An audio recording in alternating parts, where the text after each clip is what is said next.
사장의 먹살 경제.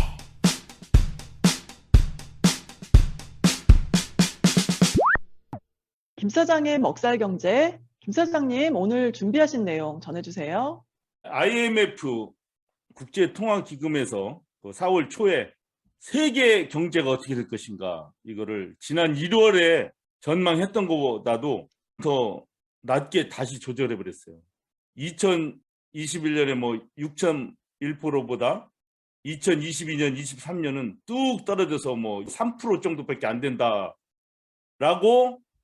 2022년 1월에 그렇게 예측했는데 4월 들어서는 야, 이것도 안 되겠다, 이렇게 하향 조정을 했어요. 경제계에 있는 사람들한테는 우려되는 부분이죠. 더 암울하게 전망을 하는구나, 이렇게 생각했죠. 당연하죠. 1월 달에는 러시아 우크라이나 전쟁이 없었을 때잖아요. 그 다음에 세계 식량은행 월드 푸드뱅크에서 마찬가지로 어제 화요일 날 보고서를 냈는데, 지금 에너지 가격 상승과 식량 가격 상승이 너무나 심하다 이거예요. 옛날 1970년대 중동 전쟁으로 인한 오일 쇼크 그 이래로 가장 심각하다, 지금 그렇게 했고, 식량 문제도 지금 2008년 이후로 가장 심각하다. 이것이 2024년 말까지 갈 것 같다, 이렇게 전망했어요. 그 이유는 간단해요. 에너지 하면 원유, 천연가스, 석탄을 엄청나게 수출하고 있는 러시아가 지금 전쟁에 돌입하고 있죠. 네. 이게 에너지 가격 당연히 이게 쉽게 풀리지 않을 문제죠. 그 다음에 밀하고 옥수수를 또 우크라이나가 굉장히 많이 수출하거든요. 지금 전쟁 중이라 그게 안 되겠죠, 도저히. 이런 요인이 작용을 하니까 앞으로 이제 에너지와 식량 문제 2년 이상은 계속 이렇게 가격이 치솟고 공급에 문제가 생기고 어려워질 것이다, 이렇게 예견을 했습니다. 비료값 뛰죠, 이렇게 되면은. 왜? 계속 자재나 원자재 이런 것들이 가격이 올라가니까 비료 만드는 가격도 뛰니까 비료값 상승돼. 그럼 비료를 제대로 못 주면은 당연히 생산량이 떨어지겠죠. 그리고 그것뿐만이 아니라 니켈이라든가 이런 몇 가지 특수 금속들은 공급 부족이 돼가지고 그 하나만이 문제가 아니라 그걸 통해서 만들어야 될 다른 제품들, 기계들, 이런 거 생산에 큰 차질을 빚고 있지 않습니까, 지금 현재. 그래서 이렇게 다 힘들어지는 거예요, 현재. 근데 한편으로 저는 이런 생각이 들어요. 지금 에너지 가격이 이렇게 반세기 동안의 최고의 지금 에너지 위기인데, 지금이. 저는 한편으로는 또 이렇게 개인적으로 생각하는 거는, 야, 차라리 지금의 이 에너지 문제 때문에 이 재생에너지, 청정에너지로의 전환이 좀 더 빨라지지 않을까, 이런 또 낙관적인 전망을 개인적으로 해봐요. 아닌 게 아니라 뉴스를 보니까 이 듀크 에너지 있죠, 여기 노스캐롤라이나 쪽에 공급하는 전력회사. 네. 듀크 에너지가 생산하는 총 전력의 재생에너지가 차지하는 비율이 20%로 껑충 뛰었어요. 그래서 개인적으로도 정말 솔라 패널 같은 거 빨리빨리 한번 정부 보조금 받거나 개인적으로도 이런 걸 빨리빨리 한번 설치해보고 싶고 했으면 좋겠어요. 저도 추천드려요. 이 에너지 가격이 이렇게 너무나 많이 뛰고 나중에 정말 심각한 문제가 되면은 그거 항상 그런 거 있잖아요. 임계점이라고 있잖아요. 네. 조금씩 오를 때는 어쩔 수 없지, 우리 집만 오르나 다 오르니까 하고 쭉 가지만, 그게 어느 순간에 가가지고 정말 이 에너지 시스템 전체가 붕괴될 수가 있는 거고 혼란에 빠지게 되죠.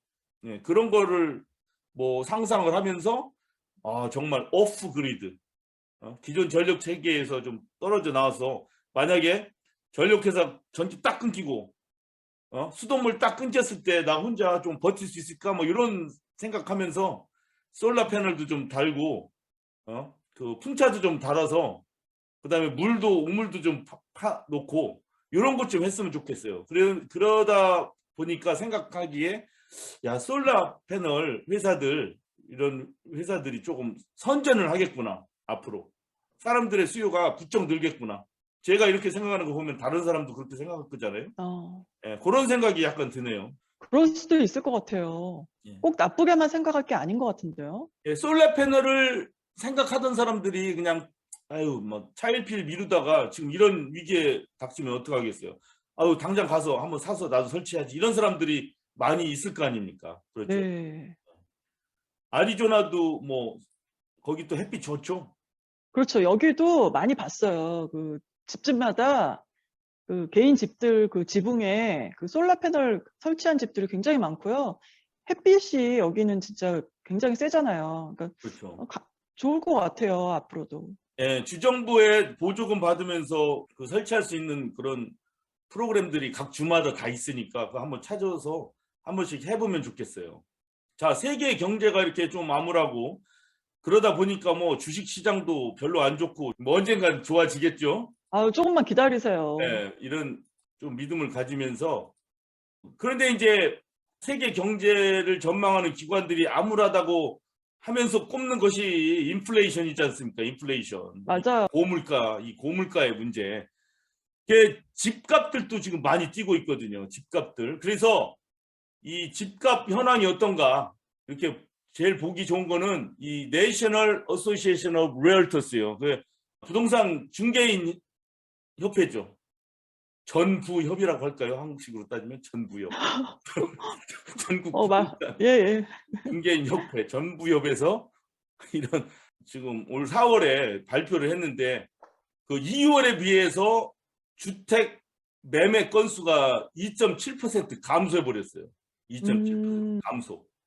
1년 전에 비해서는 4.5% 감소했어요. 그래서 주택 매매가 감소했다는 얘기는 무슨 꼭 뭐 불경기다 이런 것이 아니라 뭐 공급의 문제도 있죠. 살 사람은 많지만 매물이 부족해서 매매 거래가 숫자가 줄어들 수도 있고 뭐 이런 건 있습니다. 근데 하여튼 현재 그런 상황입니다. 2022년 3월 미국의 주택 매매 건수는 2월에 비해서 2.7%나 뚝 떨어졌다. 그러니까 이걸 생각해 보시면 돼요. 1년 전에 비해 4.5% 감소했는데 3월 한 달 동안 2.7% 감소했다. 이건 뭐예요? 12개월 동안에 감소한 분량의 절반 이상을 지난 3월 달 한 달 동안에 쭉 감소했다는 거니까 그 빠르기가 얼마나 빠른가 이게 실감이 나죠. 굉장히 많이 떨어진 거예요. 그러니까 3월 달에. 네. 예, 신규 주택을 제외한 주택 거래입니다. 매물의 중간값은 전국 전체 따져서 주택의 가격은 37만 5천 불입니다. 가격 자체는 1년 전보다 또 15%나 상승했어요. 예, 그리고 지역마다 약간 다르긴 해요. 남서부는 캘리포니아죠. 네. 남서부는 이 주택 매매 건수가 변동이 없어요. 계속 꾸준히 계속 많이 사고 팔고 하는 거고, 그런데 이제 북서부, 북동부, 남동부 이런 데가 뚝 떨어졌어요. 매매 건수가. 물론 이거는 전국 평균이고 큰 덩어리로 따지는 그런 평균이기 때문에 전부협 웹사이트에 가면은 그 각 지역의 상황에 대해서는 지역 부동산 협회 웹사이트를 참조하거나 연락하라 이렇게 돼서 한번 연락을 해보려고 했더니 뭐 거기에는 자료가 안 나왔더라고요. 작년 것밖에 자료가 안 나왔어요. 그래서 약간 실망했습니다. 이 각 지역계의 문제지 않습니까? 지금 이거 들으시는 분들이 뭐 전국 평균 나누면 뭐해? 당장 내가 집을 사야 되냐 말아야 되느냐 팔아야 되냐 말아야 되냐 지금 가격은 얼마냐 이거 지금 생각하고 있지 않습니까? 그래서 지역 가격이 지금 동향이 더 필요하잖아요. 지금. 그래서 지역 거를 보려고 그랬더니 별로 없어요. 차라리 그냥 레드핀이라고 그 질로우처럼 부동산 정보 공유하는 그 웹사이트 있잖아요. 예, 네. 거기 꽤 잘 돼 있더라고 차라리. 노스캐롤라이나 레드핀 있습니다. 뭐 질로, 레드핀 뭐 이런 것들이 다 부동산 관련해서 그 중개하는 웹사이트예요. 여기 보니까 노스캐롤라이나 같은 경우는 집값이 올랐어요. 여기도 당연히 20.3%. 아까 전국 평균이 15%라고 그랬잖아요. 그러니까 노스캐롤라이나는 평균보다 훨씬 더 많이 올랐어요. 네. 예. 주택 매매 건수도 줄긴 줄었지만 예, 전국보다는 조금 덜 줄었어요. 4.0% 1년 전에 비해서 줄었지만 그리고 노스캐롤라이나의 중간값, 평균값이 아니고 중간값입니다. 주택 매매 중간값은 35만 5천 불, 뭐 전국 평균에서 2만 불 정도 낮지만 여전히 엄청나게 높은 가격입니다. 이게 35만 불짜리가 중간값이라는 것은 굉장히 높은 거예요, 가격이. 제가 노스캐롤라이나 중간에 있는 집과 대지가 있는 그 프로퍼티 부동산 매물을 한번 봤거든요. 2015년에 3만 5천 불이었더라고 보니까. 근데 지금 28만 불에 내놨어요. 똑같은 세상에. 땅, 집은 더 그때보다 더 낡아졌어요. 오래되고. 1년 전에 비해. 그런데 가격은 그게 어떻게 된 거야? 무슨 뭐 아우, 너무한다 진짜. 거의 10배 아닙니까? 그것도 딱 5, 6년 만에 거의 10배. 자, 그 노스캐롤라이나 덤으로 노스캐롤라이나 듣는 분들을 위해서 간단하게 설명을 해드리면, 노스캐롤라이나 내에서 이 주택 가격이 제일 높은 곳 1위 레이크 노먼.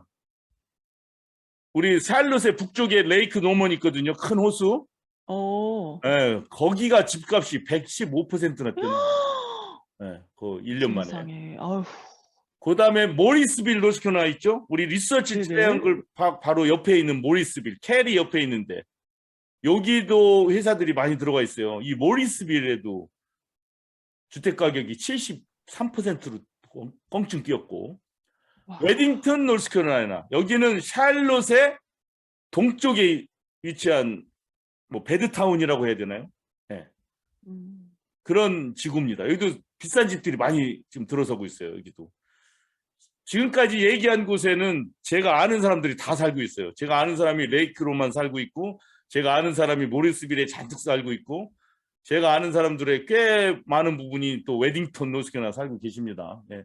릴링턴 노스캐롤라이나, 샌포드 바로 옆에 있고 작은 도시인데, 이 랄리 캐리 지역이 확장이 되면서 이 릴링턴 노스캐롤라이나도 가격이 껑충 뛰었어요. 여기도 바로 제약회사나 이런 곳이 많이 들어가고 있는 곳입니다. 릴링턴 쪽에. 바이오 인더스트리가 이쪽에 많이 들어가요, 지금. 그 다음에 나이트데일은 랄리의 동쪽. 근데 여기에 이제 뭐 아마존 그 디스트리뷰터 센터도 큰 게 하나 생겨 있고, 가너, 나이트데일 이쪽이 또 가격이 많이 올라가고 있고, 메베인 우리 김농부님이 살고 계시던 곳, 여기도 가격이 많이 올랐습니다. 다 생각이 나죠, 동네마다. 알버마, 네, 생각나요. 다. 캐리 여기도 많이 올랐고, 다 하여튼 트라이앵글 지역이 제일 많이 올랐고, 그다음에 샬롯 지역이 조금 더 올랐고, 이렇게 되고 있는 상황입니다. 하여튼 요거 노스캐롤라이나 분들을 위해서 잠깐 소개를 드렸고, 이제 미국에 처음에 오셔가지고 다들 처음에는 다 임대해서 사시잖아요. 아파트 임대하든지 뭐 타운하우스 임대하든지 단독주택 임대하든지 처음에 그렇게 사시지 않습니까? 전부도. 네. 왜냐하면 뭐 이유는 여러 가지가 있어요. 물론 뭐 돈이 부족해서 그럴 수도 있는 거고, 또 딴 곳에 비즈니스를 해야 되거나 뭐 딴 곳에 직장이 있어서 옮겨갈 걸 대비해서 일단 이 처음 발디딘 곳에서는 이제 임대를 산다든가 뭐 여러 가지 이유가 있을 텐데, 근데 이 임대비가 또 이렇게 상승했네요. 미국 평균 주택 임대비가 팬데믹 이전에는 1년에 한 3% 상승했어요. 그러니까 아파트 렌트비가 쉽게 얘기하면은 2015년에 1,000불 하던 것이 2016년에 한 달에 1,030불 뭐 이렇게 올라가는 거죠. 뭐 그거는 크게 뭐 놀라울 일 아니지 않습니까? 네. 뭐 1년에 30불 정도 다달이 올랐다 뭐 그것도 물론 부담은 되지만, 그런데 지금은 어떻게 되냐면 지금 2020년, 21년, 22년은 연 15% 상승해요. 아휴, 세상에. 작년에 한 달 렌트비가 1,000불이었는데 올해부터는 한 달에 1,150불 달라 이거예요. 이거 부담 되죠? 부담 너무 많이 되죠. 너무 많이 되죠, 이거. 이러니 어떻게 살아? 네, 그 이유는 아주 너무 간단하죠. 수요 증가와 공급 부족. 공급 부족은 다 알죠. 뭐 지금 자재 같은 것들이 공급이 안 되고 있고, 인력 부족하니까 주택 건설이 자꾸 늦어지고 있고 그러잖아요. 그러니까 당연한 건데, 수요 증가는 이런 분석이 있네요. 하버드 대학 교수가 분석했는데, 그 전에 룸메이트에서 같이 살던 사람들이 자꾸 개인적으로 살려고 한대요. 모르겠어요. 재택근무 때문에 그런지 뭔지는 모르겠는데 예, 그래서 자꾸 그전에는 아파트 하나 얻어서 둘이 살던 것이 이제는 각자 하나씩 있어야 되는 거야. 그렇게 나간대요, 다들. 무슨 이유인지 저는 오. 모르겠는데. 그 다음에는 부모님이랑 같이 살던 자녀들이 또 나간대요. 나가서 혼자 아파트 얻어서 아니면 타운하우스 렌트해가지고 사는 이 수요가 엄청나게 늘었다네요. 이 하버드 대학의 교수님 말씀에 의하면. 예, 그래서 이 임대주택에 대한 수요가 이렇게 많이 늘었대요. 그리고 공급은 안 되기 때문에 가격이 이렇게 많이 올라온 거예요. 미국 노래 중에 이런 곡 혹시 들어보셨어요? Should I stay or should I go? 이런 노래 있거든요. Should I stay or should I go? 이런 노래가 있어요. 이 커머셜에도 많이 나와요. 방송 광고에. 네네. 예, 그러니까 그 노래를 적용해 보면 이렇게 임대비가 갑자기 많이 계속 오르니까 이 사시는 분들은 어떤 개사곡을 불러야 되냐면 Should I stay or should I buy?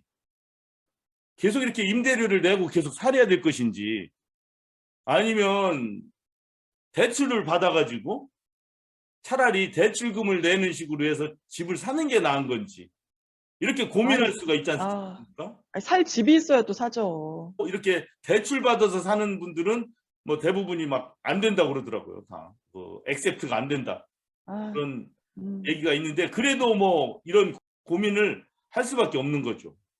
이 비싼 임대료 내느니 진짜 은행이나 누구한테 돈을 꿔서라도 집을 하나 사고 그렇게 하면 차라리 그 집이 나중에는 자기께 되니까 그런 생각을 하게 되지 않습니까? 하여튼 네. 이런 고민이 있으실까봐 요 얘기를 오늘 꺼내봤어요. 하여튼 지금 그 대출 금리가 당연히 올라갈 거고 들리는 소식에 의하면 연준에서 이자율을 0.25% 지난번에 올렸는데 인플레이션이 너무 급해지면 이제 조금 있으면 0.5%를 그냥 팍 올릴 수도 있지 않을까 뭐 이런 전망들이 솔솔 나오고 있거든요. 그러면 이제 대출 금리가 더 높아지죠. 그동안은 봄날이었죠. 대출 금리가. 그래서 대출 금리가 높아지면 내가 돈을 얻는 거는 어렵지만 주택 살려고 하는 사람의 숫자는 좀 줄어들 거 아니에요. 과연 어떤 게 더 클지는 모르는 거예요. 대출 금리가 높아져서 대출을 포기하는 사람이 많을지 아니면 그것 때문에 주택 사는 사람이 줄어드니까 오히려 주택 사기가 좀 편해질지 가격이 좀 내려갈지 주택 가격이 이거는 뭐 누구도 예측할 수가 없죠. 그래서 한번 그 지역 사정에 따라 그 뭐 자기가 거래하는 은행의 대출 금리 자기의 사정 자기의 크레딧 뭐 그거에 따라 다 달라지니까 뭐 제가 답을 드리는 정보나 그런 경험이 있는 건 아니고 다만 이러한 자료는 이런 데서 찾을 수 있다. 그거를 아까 알려드린 거거든요. 그래서 한번 찾아보시라고 말씀을 드렸고 이제는 가게도 저만이 아니라 쭉 보면은 그 정부 보조금 받는 것도 이제 완전히 거의 다 마감이 됐지 않습니까? 이제 그 돈의 효과도 이제 지금 사그러들었어요 많이. 그리고 2022년 세금 환급금도 이제 대부분 다 이제 소진이 됐어요. 그러다 보니까 우리 소매업체들이 느끼는 거는 이제 이 경기가 좋은 말로 안정화됐고 나쁜 말로는 좀 뚝 떨어졌어요. 지금 다들 조용하다고 그래요. 다들 이구동성으로 하시는 말씀이.